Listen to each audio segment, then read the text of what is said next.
once again, we got some of these suspect chiropractic treatments.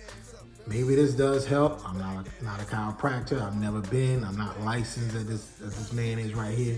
But I don't know what this helps. But he got the patients. He's got the license, and it's helping. They keep coming back to him, so it's doing something. So I'm just saying, if I go to a chiropractor, I'm not getting this treatment. So whatever pain I have, I'm just gonna keep it. We're not doing this. No.